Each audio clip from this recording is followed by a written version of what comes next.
Until recently, standardized test scores, especially in reading and math, have driven school accountability models, forcing local districts to develop curricula that emphasize academic skills.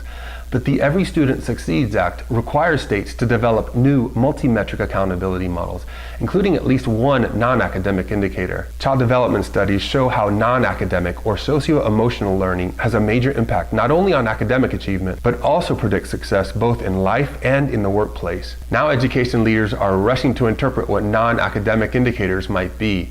No excuses charter schools use words like grit and self-control to describe this skill set. But Harvard Graduate School of Education's Martin West says words that describe character are inappropriate in setting education policy because of moral and religious connotations. The Partnership for 21st Century Learning, a research and advocacy group, is calling them learning and innovation skills, including creativity, critical thinking, communication, and collaboration. The Collaborative for Academic, Social, and Emotional Learning, the nation's leader in developing socio-emotional competencies for students, has identified 5 sets: self-management, self-awareness, responsible decision-making, relationship skills, and social awareness. But even after policymakers decide which non-academic indicators to include in their new models, it's important to acknowledge where the resources to support success in these areas are most needed.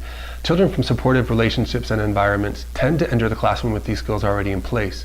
But children from low-income families experience violence, food insecurity, and inadequate housing, all of which impair the neurodevelopment closely linked to socio-emotional competencies. Many of these children are mislabeled with learning disabilities or behavioral disorders and end up receiving ill-suited intervention, or worse, facing repeated punitive administrative action. The lack of appropriate diagnosis can add another layer of stress, turning an environment that should be supportive into one that feeds fear and distrust, in which students struggle to process daily instruction. This is a significant contribution to the achievement gap. If education reformers continue to insist that we can only manage what we measure, it's important we start measuring the right things.